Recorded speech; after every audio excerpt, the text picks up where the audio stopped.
Hey, it happened. People want to hear me talk out loud. Welcome to Joe Gates' Overthinking Out Loud. I've got a great friend of mine for the past 20 years here, Derek Miner.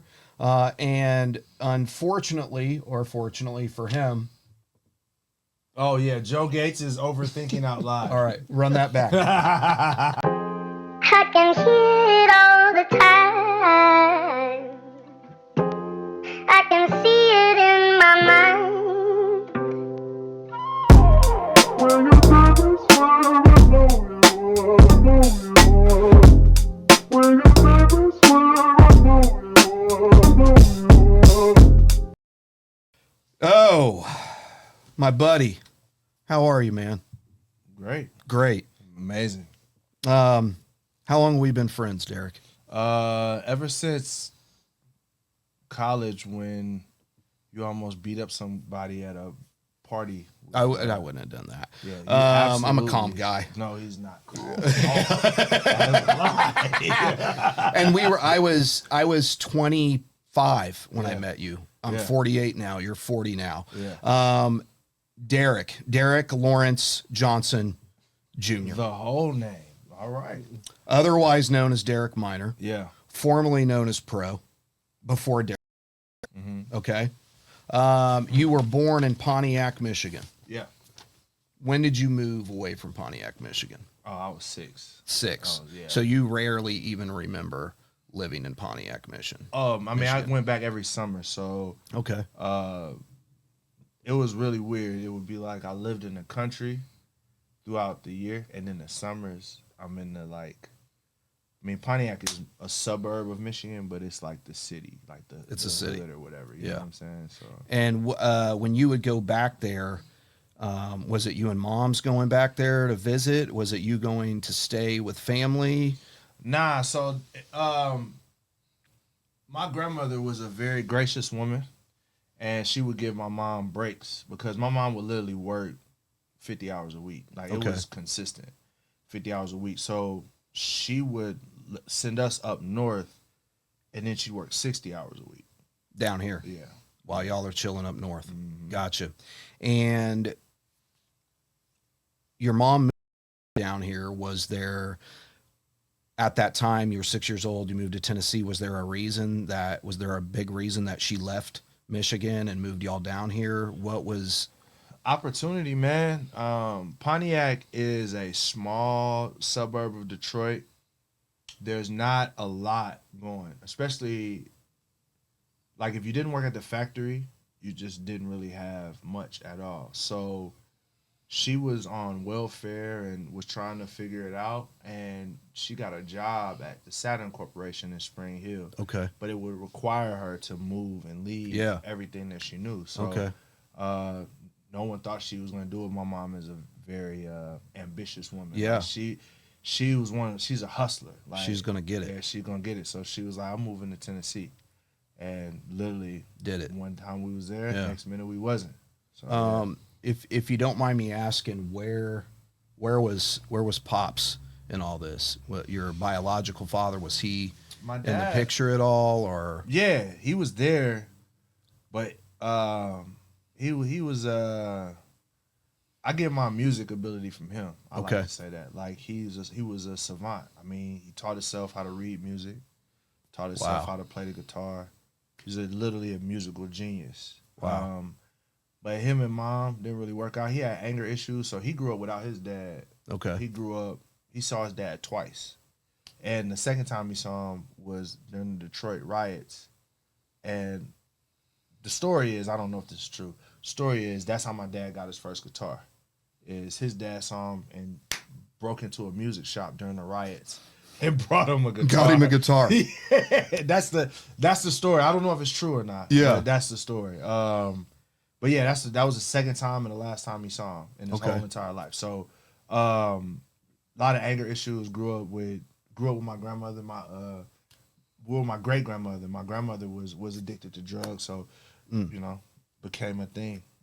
So his mother couldn't raise him. Mm-hmm. He had no pops. Yeah. He's raised by his grandmother, which would be your great grandmother. Yeah. So he had his things going on, and when you were growing up, so he stayed in Michigan and mom moved to Tennessee. Did that put a big separation between you and Pops? Were you guys cool? Like, how was that relationship? Like, we rarely talked during the year, but soon as my feet touched the soil in Michigan, I was out and about. So I would be at grandma's house. I probably stay at granny's house for a week or two on my mom's side, and then I'm headed his way. That's why I learned how to do music. Everybody talks about my work ethic in music. Yeah. But I would just sit under him. That's all we did all day. I'm talking about like from when we first woke up to when we went to bed. It's like he's making music, he's tinkering, he's doing all these different things, and I would be doing the same. I would be watching him until one day there was this dude named Devilish D. I'll never forget it, bro. This dude came in. He was high for 3 days, and he was working on. My dad was making beats for him. He wasn't a great rapper at all. It took him 3 days to write 8 bars. And I just get on the mic and I started freestyling. Like the first time. The first time. I didn't know what I was talking about. I might have been talking about anything. Ninja Turtles, karate movies, whatever. But I just had a rhythm or a cadence. You could ride the beat. Yeah, that made my dad be like, oh, he's kind of cool. So he's like, he stopped even focusing on the other guy. And we started making music. Wow. And then that became... Like, I never knew this. Yeah, so that became the thing that made me start locking in with him. So in the summers, that's when I would go up there, just record. That's all I would do, just record. Wow. Come back home. Then I started getting my own stuff back at the house. I would tell my mom, like, I don't want anything for Christmas. Yeah. Just buy me this piece of equipment. Because I knew it was an expensive piece of equipment. Yeah. So I'm like, just buy me that piece of equipment. And that's fine. She would, of course, buy me that, some clothes, and some little. And you were off and running. But yeah, I'm off running. But yeah. And through all that, so was your dad able to see the whole progress of your music career? Like, did he get to see all? I mean, look. Talking about 350 million streams in your career. We're talking about Dove Awards. We're talking about Stellar Awards. We're talking about work on Grammy nominated and Grammy winning projects. We're talking about the number of people that you have put on in your music career. I was actually just telling Trent about that before you got here, which is something that isn't talked about a lot. And like, you know, the whole purpose of having you here today, man, is to talk about your life, but to also give you your flowers, bro. I don't think, you know, if people aren't engaged into hip hop music, or maybe people are not listening to hip hop music that doesn't glorify killing people or all of the horrible things that a lot of hip hop music glorifies. If they're into that kind of hip hop, a lot of people don't know who you are in that world, but there's a whole world of people that do know who you are. And so, you know, was your dad able to watch this progression and watch you get ultimately to, you know, where you're at today? That's probably, if I had to guess about one of the biggest hardships, like mentally, that I wrestle with, is the fact that he didn't. Him and my grandmother both didn't get to see him. Like my grandmother on my mom's side, who, like I said, when I would go up to Michigan, I would stay with her. And then my dad. My grandmother was like, you don't need to do this music thing. Old school. Do computers. Yeah. Like, be a doctor. But the thing is, though, like, I actually do computers. Like, I produce. I do. It's just in a musical way. So in a way, she was right. Yeah. You know, her and my granddad on my mom's side, and my dad, they both didn't get to see me make it. So grandmother, I remember, I never forget, I was like, Grandma, I'm making like $1,500 a show. She'd be like, that's good, baby, but that ain't no money. You know what I'm saying? And I just felt bad. She died from breast cancer. And then my grandfather, he actually, he passed away too. And he didn't get to see it, but he was like super duper proud of me. Yeah. Like, I remember he drove me up here, but my dad, only thing he got to see was when I went on tour. I went on Winter Jam, and he got to see me perform at the Joe Louis Arena. Yeah. It was the last year that the Joe Louis Arena was packed. Active. Yeah. Joe Louis Arena. Packed Joe Louis. You know how I know it was packed? Because I was living in LA at the time. Okay. Yeah. And you called me and you said, man, I got a show in LA at the Forum. And I'm like, because I'd been gone for a while. I didn't know everything that was happening with you. I knew you got signed, but I mean, I I didn't know, bro. People, I don't know if it's some little record label that some guy started in his basement and he signed you, right? For $5. I don't know. I'm out in LA. It'd been more than $5. Right. But yeah. Yeah. So you call me and you're like, I got a show. I'm coming to LA. And I'm like, dope. And I'm like, where's it at? And you're like, the Forum. I'm like, what? The Forum? Like the Forum? Or not the Forum, it was the Palladium. I'm sorry. I was like, the Palladium? Yeah. And for those that don't know, the Palladium is like a huge historical concert venue with 2 levels. If we're talking like Nashville, it's kind of like the Ryman. And so I get in my car, I'm driving over to the Palladium, bro. And you're like, I'll have some security come out and meet you. And I'm still like in my mind, bro, I'm like he's gonna have security. Like I just hasn't registered that like you were at this point. And I drive up. You tell me to go to this back door. The security guy comes out and gets me, walks me down this hallway. And I see you, and you're like, "What's up?" You dap me up, and you're like, "Come here." And you walked me out to like the corner. I don't know if you remember this, bro. You walked me out to like right before you walk up on the stage, and you pulled back a curtain and you go, "Look." And I look out there, bro, and the Palladium is sold out. It was crazy. Yeah, it was crazy. Sold out, man. It was crazy. And it was unbelievable. Like that was like the first time anybody that I knew out of our group, and a lot of people from our friend circle, man, made it and did the thing. Most of them you put on. To see you in that setting, man, was crazy. It was fun. So when did Dad pass away, and how did your dad pass away? My dad passed away. Now that I think about it, I didn't even get the autopsy. What they told me was that my dad did. He was with some smokers and he overdosed. His heart stopped. They said it was a heart attack.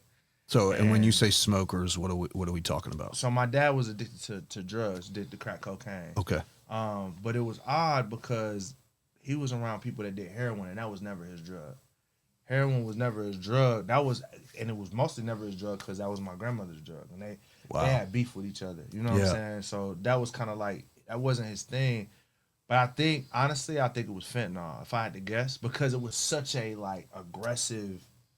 Like he was a responsible smoker. He was not a person that if you met him, you wouldn't know that he was smoking crack. You would know that you would know that he was on something, but he was never a person that overdid it ever. Like this was the one time he overdid it, and it was the end. And I think that was right around the time that was pre what we know as fentanyl. Yeah. So I didn't get an autopsy done. Sounds like maybe his body just finally gave out. And I think it was fentanyl, man. I think it was I think somebody laced the dope with fentanyl, and fentanyl. I mean, if you get too much on your skin, it could kill you. So. And it also could have been just knowing coming from that background, man. Sometimes the body just finally shuts down and can't take it no more, man. Yeah. And how old were you when that happened? I don't remember, to be honest. That was a crazy time because right around that same time, my dad, it was like it's a session. Grandmama or grandfather, grandmama, dad, stepdad, all in crazy ways. Like it was just like lost them all, and your stepdad. It was just like my stepdad, same thing. He went out on a drug binge. Crazy. Didn't come back, and but his was worse because he went in a coma, and they had to actually pull the plug on him. You know what I'm saying? So I think a lot of people don't know all this about you, right?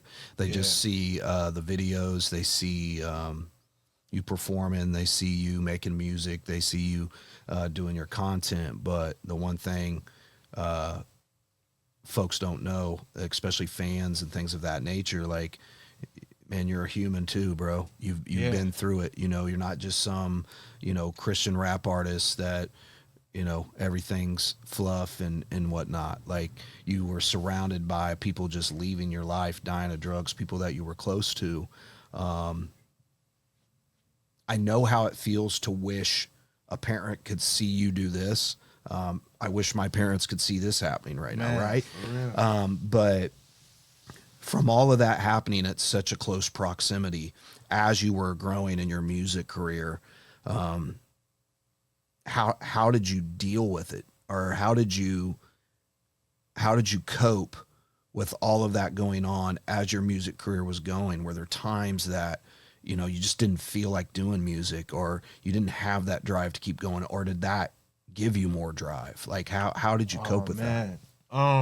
That stuff like that was the ultimate motivator for me, because it is crazy, because when people talk about me and Christian rap, they're always like, especially if they've never heard Christian rap, and somebody's like, oh, this guy's a Christian rapper. When they hear my music, they're like, this doesn't sound like Christian rap. Right. And it's because I never set out to make Christian rap. Right. I always set out to just tell my story. Yeah. But I'm a Christian. That's the core of my life. So it's the core of my story.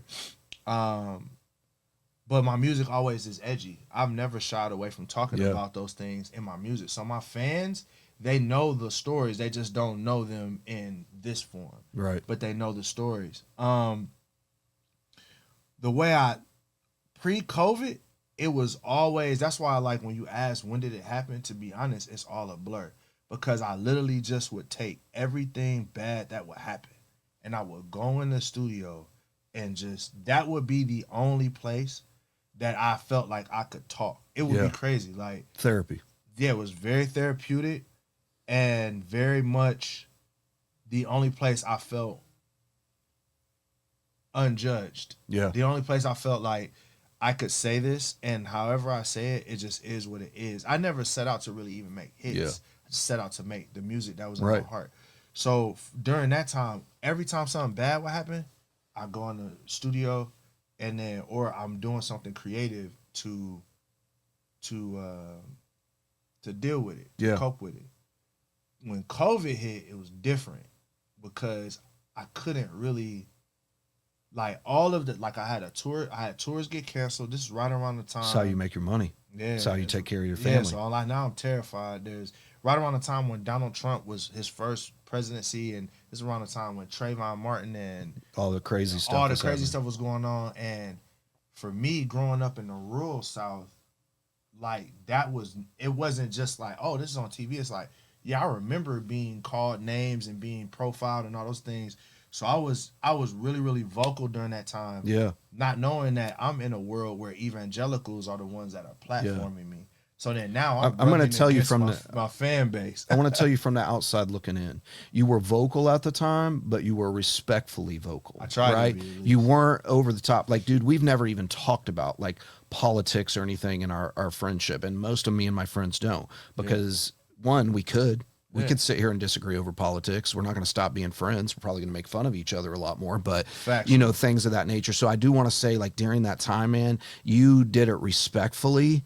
And unfortunately for you, at that time, and anyone else like in the Christian world, which is why I hate for you sometimes having the label Christian rapper, because it just puts you right on this thing of just judgment, like, immediately, right? So unfortunately for you at the time, because you did that, you were, I want to say, attacked by a pastor. Yeah. My own pastor. Your own pastor. I was going to the church. And that was tough for you. It was. Let's talk about that. Like, man, honestly, in hindsight now, there's two things that's happening. It would be easy for me to just be like, oh, this white man was just didn't, he was this white guy. None of us were prepared. That's all I would say. I was not prepared to be having the conversation I was having, because I didn't understand the scope of them. Yeah. And neither was he. Right. So and at the same time, you have all of this trauma from my history, growing up in the rural South, growing up being picked on because I was black, and then but also being from Michigan, so seeing the hood and people on drugs, having all these so I got all these different things that's going on, and I hadn't processed anything, and I always were able to process it with my voice. None of us could. So a lot of my conversation was me processing publicly. Yeah. And then this guy's not equipped to talk to me about that kind of stuff. he's just like, man, let's just preach about Jesus, and I love your stuff about it. He doesn't know the weight that comes along with who I am. So then now so now we're at it. But yeah, it's just that was a stupid time. Yeah. And I believe that we're a lot more smarter now. But I don't want to just dogpile on him. But I will say that as far as evangelicals are concerned, when it comes to the black experience, the biggest issue is not the fact that there's often a divide. It's the fact that there's this assumption that what I know is right. Yeah. Right? That I know more about you and your life than you do. Yeah. So when you have that level of arrogance when you approach someone, like, it's offensive. And that could be in any subject matter. Like me, right? like, what do I look like Like a talking to a woman right. about giving birth? Right. I could never give birth. It Right. doesn't matter how much I've read. Doesn't matter how many births I've seen. Doesn't matter how many women I'm around. Yeah. That I don't know being a woman at a very intimate level. So there's a level of like, I don't know about this. Once I get here, I need to shut up. Yeah. I don't know about it, but I love you and I'm here So for you. let you live in your and what you know. Yeah. And then I'll sit back and I'm gonna be more of a student at times. And I think that this man, he was older and I was younger. So I think in his mind he knew more than me about my experience. Yeah. So I would say that's where he messed up. The thing where I messed up is I had very little control of my emotion. Yeah. Very little emotional intelligence. Because the thing is, being an artist, being emotional intelligent as an artist is not always a strength. Right. As far as when you're creating art, because it's the raw emotion that makes the music fire. Yeah. We're all pretty emotional It's people. you saying the thing that no one else will say. Yeah. Is in the hardest way is what draws people to your music. Yeah. So then during that time, I'm doing that, but I'm talking about things that I don't see the 10,000 foot view, and I don't even know where I'm at. I just know I'm hurting. Yeah. And I know that I see other people hurting. Yeah. And I know that I want people to stop hurting people. Right. And we can't go nowhere. You can't go nowhere. Money ain't coming in. Nothing. So it's like that. So then from there, I began to drink a lot. I drank a lot during COVID. I smoked a lot during COVID. Yeah. I had to numb it. I had to find a way to numb the pain. Yeah. Check this out. Find a way to numb the pain. So that situation for you, I think, is really a learning experience for everybody because, and I think this is where I've came over the years, or where I've started to go, and the opinion that I've started to hold, or the feeling that I've started to feel as a child of God, as I consider myself a Christian. I'm a practicing Catholic. I feel like our focus should always be on our Creator. Mm-hmm. And as Christians, as men of God, why are we even focusing on politics? Because this is my opinion. I'm about to bounce off you. For sure. You tell me if you think I'm right. I think the Democratic Party panders to the black community, and I think the Republican Party panders to the evangelicals. And I think it's just pandering on both sides, right? Mm-hmm. And then us as Christians, those of us who are not critical thinkers, get so caught up in that, right, to where it looks like, oh, the Republican side's a Christian. And it's just a mess. One more thing to divide us all, divide us as Christians, divide us as Americans, divide us as people, all of that, because that's definitely the main goal, I believe, is division, because divide and conquer. But really, our focus should always be on God, and that I am not here to be loved. I am here to love. Right? Like I am called to love, you know? And I heard somebody say that the other day, man, and it resonated with me. And it also tells me it ain't about me, bro. It's not about me. Like I'm not here to make myself more comfortable. I'm not here to pad my life and get myself as much as I can possibly get myself. I'm here to love you. That's why I'm here. And it just put a lot of things into perspective, you know? And I'm saying that to say, like, that pastor, whoever that was, he wasn't here for all that, bro. He was here to love you, period. And he he jacked that up a little bit. But moving on from that, I man. say before you go on, I disagree a little bit in a sense that, yes, I believe that if we focus on loving other people, that helps. But I'll tell you the part that I do disagree with you. I think we should definitely always be focused on God, right? Yeah. I agree with that. And I definitely think that we shouldn't be focused on how much can we receive love, but how we can give love away, Right, for sure. But here's the problem. The problem is there's two things that's happening. I don't believe that politicians are dividing us. I believe that we are already divided, and the politicians are exploiting the divide Yeah. for their own benefit, right? So, and the thing They're not for us, bro. But the thing is, at the same time, they're not for us. And I think anybody that wholeheartedly is putting their faith in politics, you've already done. lost the game.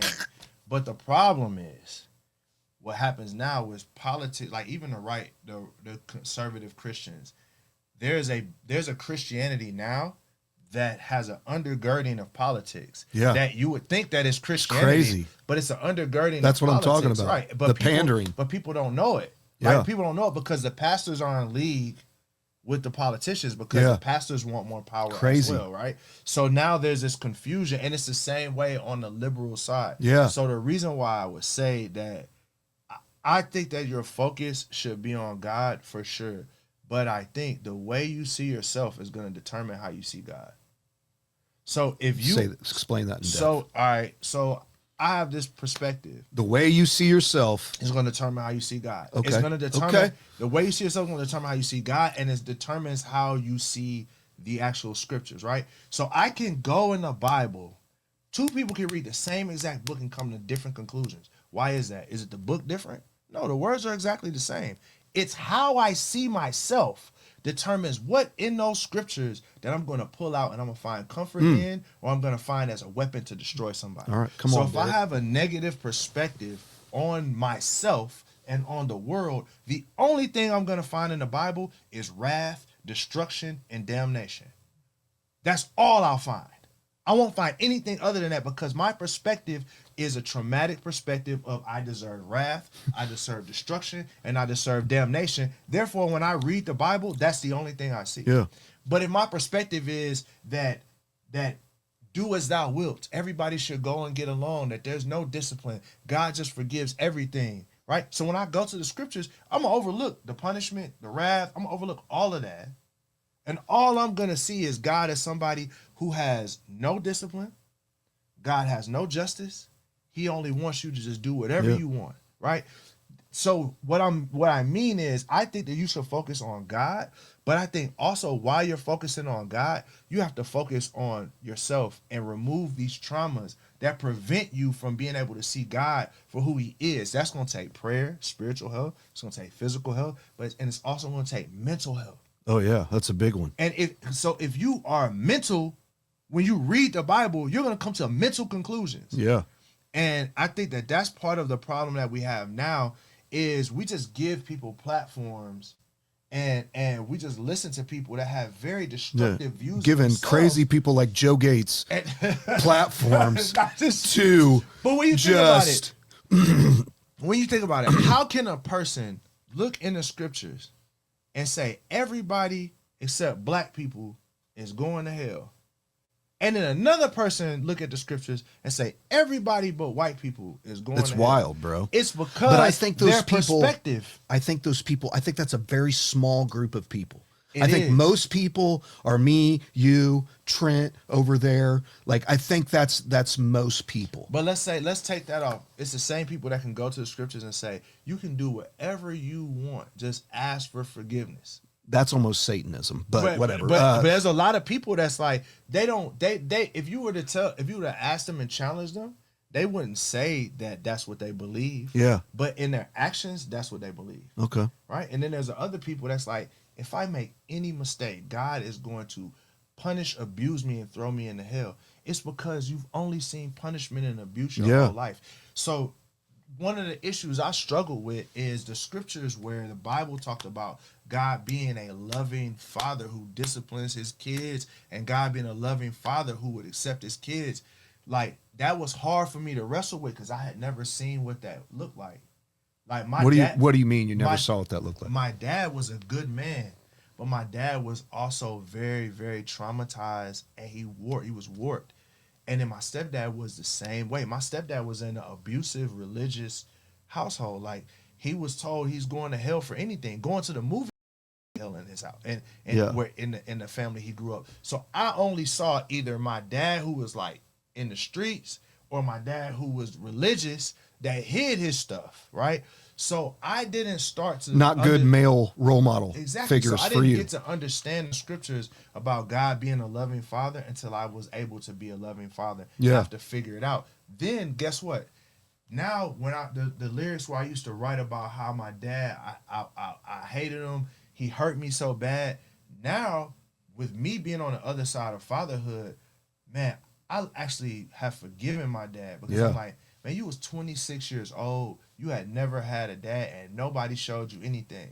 And what were we doing at 26? What was we doing at 26? I can tell you what I was doing at 26. Being stupid. That's what I was doing. Yeah. Right. And you had no real support system. Right. So I'm thankful to God that He illuminated opportunities for me to be able to have. You know, I've been with my wife for 18 years. Yeah. So I got a partner in crime. You know what I'm saying? I've had because, and this is, you know, my path, but I've had mentors. They may not have been, you know, the best mentors in the world, but I had guys that I could actually go and run things off of that have been successful. You're always that guy though, right? Exactly. You're that guy now, and you've always been that guy for me, for some of our other friends. So now I have a different view of the scriptures and even my past, you know? Bam. Yeah. Oh, you're good. Yeah. All right, we'll cut that part out. No, keep it in.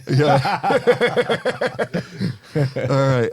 Awesome, man. I think that, and we've have conversations like this all the time. That's why, for my first show, it was kind of a no-brainer to have you on, and talk about these things, man. I want to veer back to you a little bit, and thank you for saying all that. That was all amazing points taken. I kind of want to. We talked about mental health. The crazy thing is, we know that both of us have struggled with mental health at times, and had those things. I've had to come to you. I wanted to talk about today. A couple things that I wanted to talk about today was one, like you're going, your career's going, and all that, man. You're growing in God. It's not easy to start being in the spotlight and still maintain a relationship, a strong relationship with God, because you have all these things coming at you. You're getting recognized here, there. The more success you get in the Christian world, the more the devil's going to come at you with this or that or whatever it may be. So, man, I got to sit back and watch you, do these big shows. I left LA. I moved to Atlanta, and you were doing, I think it was Winter Jam. Yeah. Okay. You were on tour for Winter Jam. For those of people that don't know what Winter Jam is, it's like it's one of the biggest tours of the year, aside from being the biggest Christian music tour of the year. It's where like all the top performers in the Christian world come together and they do a concert. Was it Winter Jam? It was? Yeah, it was. Because I remember. Okay.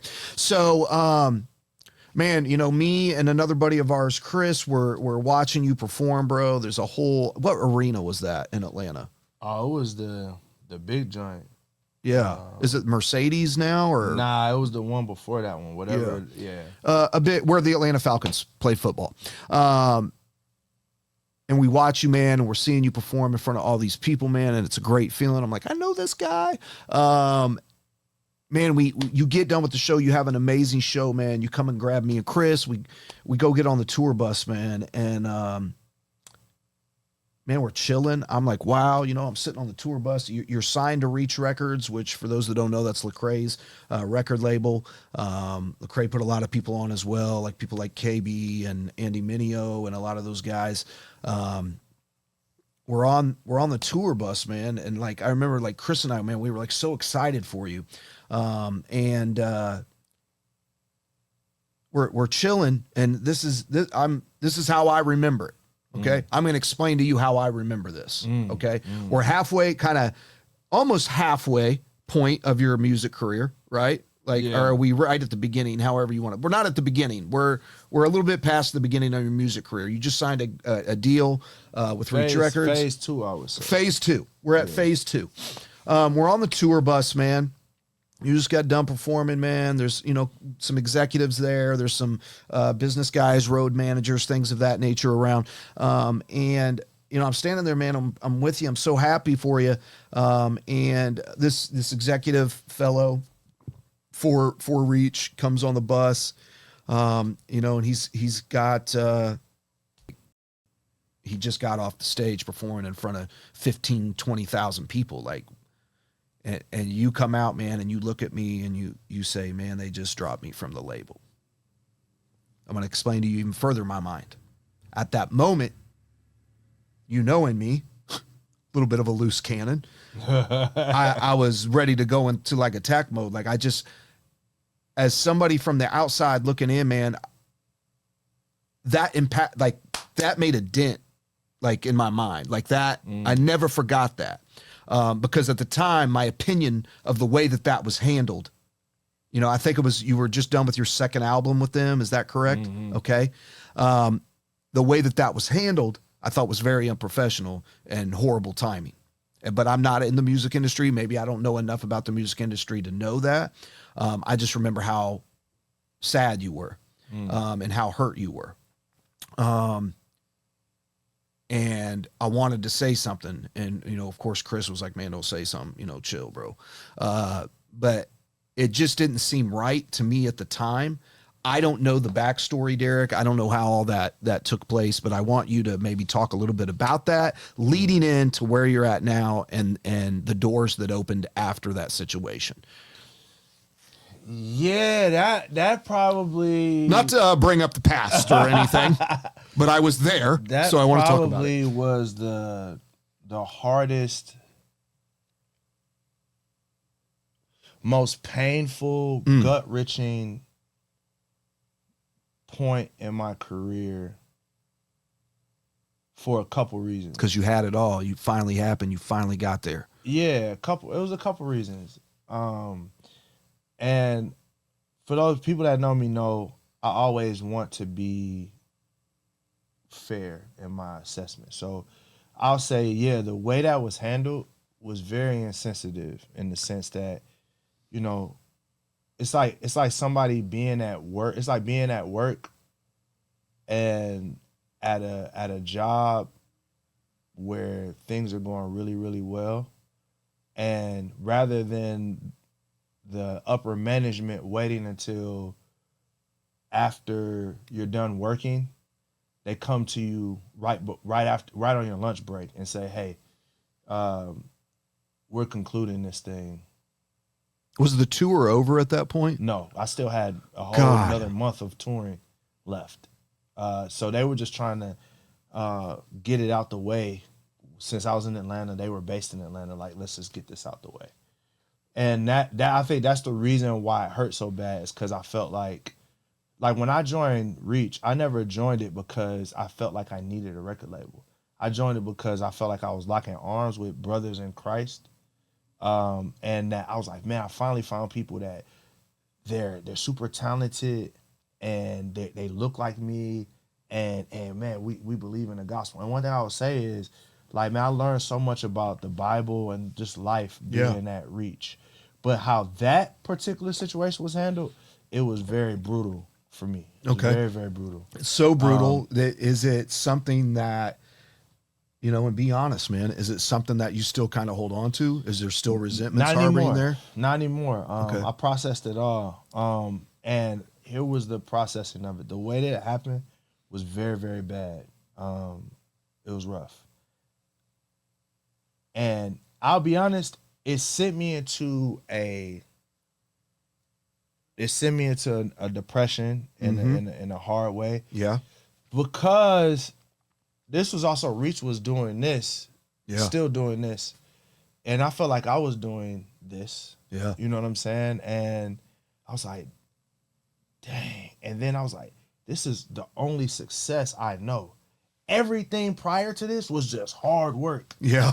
You know what I mean? Yeah. This was the only success that I knew.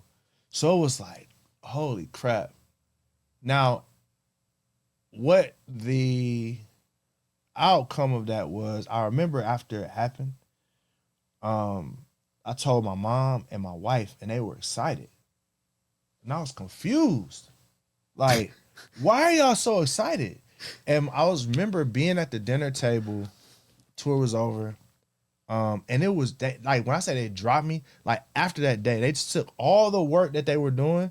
They were just like, it just either got dropped, fell through the cracks. Like I was literally, I didn't exist anymore. You gotta wonder, would they, I would like to think that they wouldn't handle a situation like that the same way today. Like maybe they were I doubt young. it. They were young. Yeah. They didn't really know how. And the label was pretty new, And that's the point I was getting to. What people don't know that was happening during that time was that one of the most critical pieces, Tara Carter, I'm saying her name. Every time I get a chance, I say her name. She had stole over 6 figures from them in money. And they were just finding out all of the theft that she had been doing. Wow.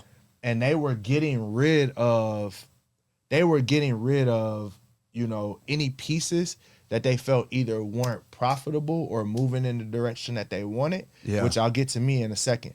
But since they were wiping the whole label and starting over again because of that situation. Yeah. So they brought in these hot shot manager guys, which I don't know if that didn't work out either because they were young. So they thought, okay, we got to go get industry guys. Yeah. So the industry guys came in and did what industry guys do. You got to cut this guy. You got to cut that. You got to cut this. You got to cut that, right? So it went from being a family thing to a straight business thing, right? And we got a couple minutes left. I want to get to one other thing. And for right purpose, right?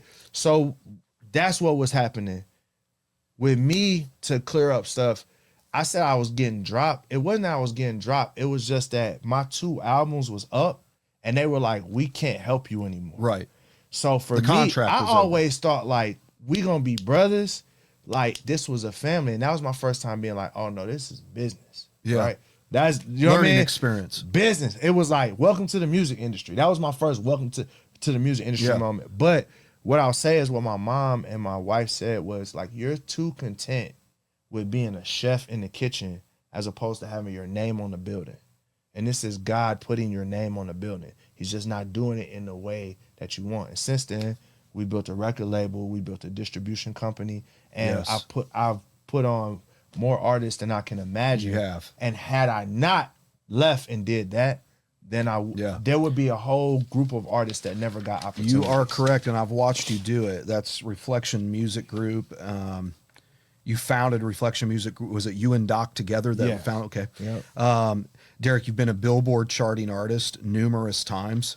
I don't know if my count is correct here. 21 albums. Is that correct? 20? It's a lot.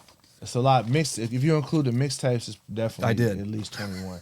Yeah. 21 albums. Mixtapes, for sure. And, as I said before, man, 350 million streams or maybe even more.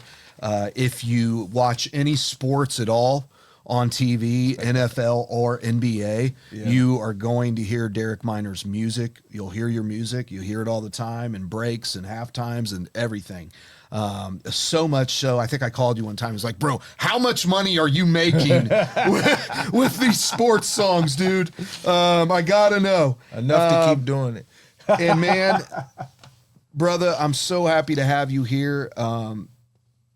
As everyone knows, when somebody sits down, man, we never know where the conversation's going to go. And it bobbed and weaved and went to some really great places. I love you, man. To have you as my first guest on my first episode means the world to me.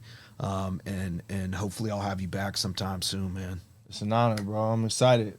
Good luck. Stop overthinking so much. Yeah. Well, no, keep overthinking just on camera.